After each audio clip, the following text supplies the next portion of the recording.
let's gather a few things to help make this process just a touch easier for you, help you stay organized.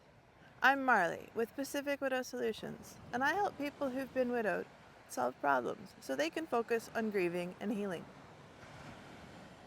Now, these are things that you can probably find in your home for the most part, and it's just worth putting it all together so that it is easier to keep track. You'll want a notebook rather than a notepad, and this notebook would be bound somehow so you can flip pages back and forth when you need to. A couple of pens, if you can, in different colors. If you can't, just a pen is fine. Some post-it notes that you can write on. So paper post-it notes, those are going to be bookmarks in your notebook. And then I also suggest 3 months of your calendar printed out, even if it's on your phone. But that's up to you. If you think you can do it without printing it, that might work for you. It didn't work for me. I needed the printout. Let me talk about the notebook first. The notebook is because my memory was completely shot, and I knew that I would need to keep track of things, and I wouldn't be able to in my brain. So I had a couple of pages for the memorial. I had a couple of pages for talking to HR at his company. I had a couple of pages for talking to the people who were taking care of the body, and various other things, like when flowers would arrive, I would write that down so that I could hopefully remember to send a thank you note who they came from.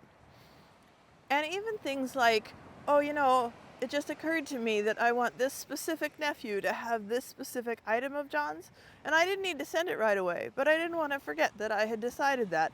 And then, of course, I could reconsider it later. But it sort of helped to keep those sorts of things written down so that they're not constantly popping into your brain. Now, all of these things I kept on my dining table. I used it as sort of a command center, but you could put them in a tote bag or a box if you would rather close it up and not have to look at it. That's a valid option too. Then it would probably work. But I wanted to be able to go find it when a phone call came in and, it was my financial planner again or whatever, and figure out what we had talked about before. Now for the calendar, there's a few things I was using that for. A blank calendar would work in some instances.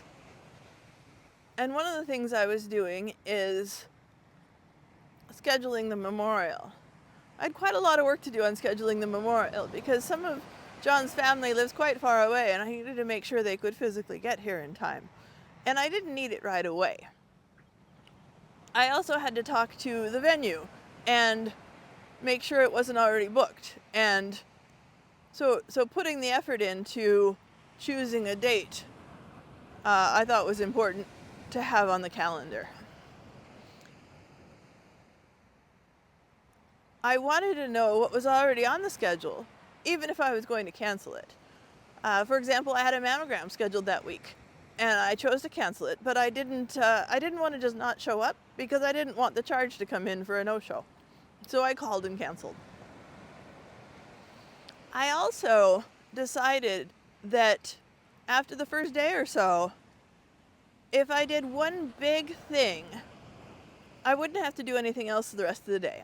I probably would, I might if I felt like it, but I decided to schedule that week. Okay, on Monday, I'm going to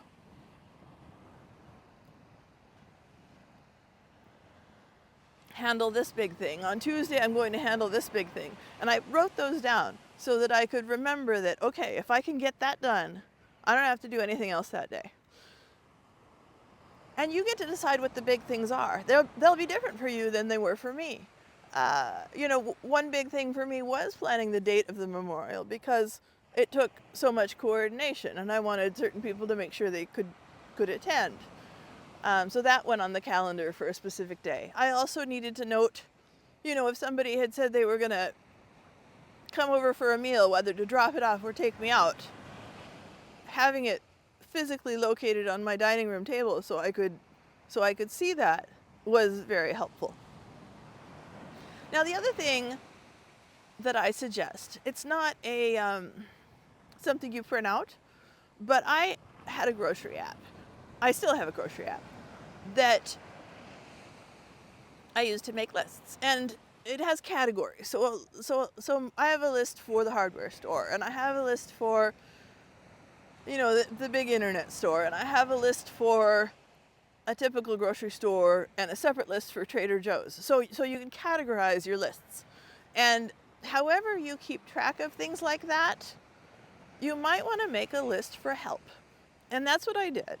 I recognized that people were naturally going to volunteer to send or bring food, which is lovely. But I also thought, if they ask, maybe food isn't the best option sometimes. Maybe, I was newly single. Sometimes I had enough food. And if somebody said I could bring you lunch or run an errand for you, I wanted to know what the errands were.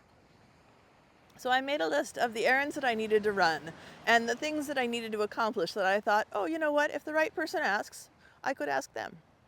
And it sort of sucks that you have to do that, but you do. See, we hope, or at least I've heard that people in general sort of hope that folks who are volunteering to help you will know what you need, but they kind of can't. Like, I needed someone to go to the post office and mail the Mother's Day gift for John's mom. And I could have done it myself, but I didn't want to. And so when somebody said they could run an errand for me, that was a valid option.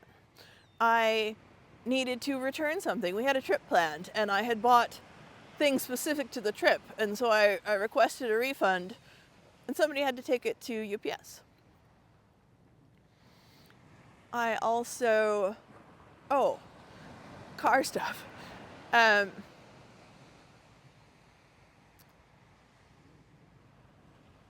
car registration was due on John's truck, and here in California, the state sometimes requires us to take it to someone for a smog certification. They have to test it and make sure you're not polluting more than is acceptable.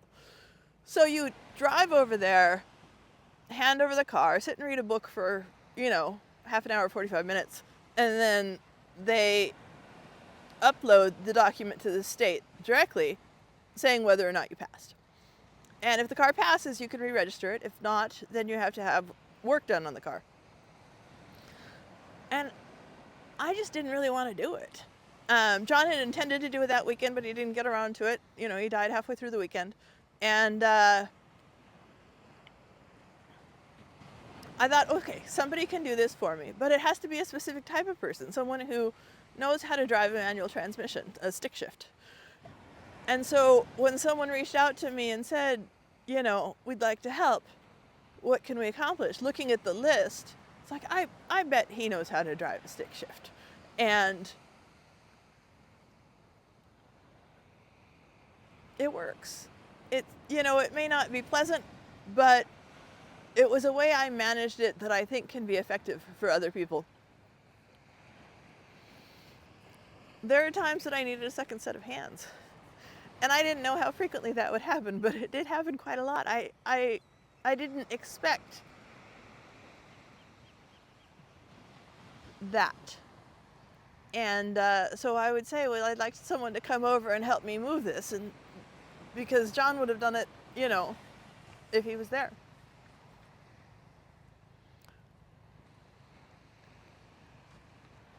I've started a list of things that people helped me with, and I think that might be valuable to some people. So I'm leaning towards offering that. Haven't figured out quite how yet, but reach out to me if you would like it. My email is pacificwidowsolutions@gmail.com, and you can reach me on Instagram and YouTube at Pacific Widow Solutions.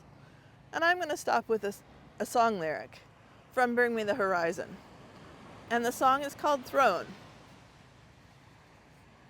And it says, beat me black and blue. Every wound will shape me. Every scar will build my throne. And I think that being widowed can feel like you're being beaten up a bit by life. But we can become stronger after our wounds.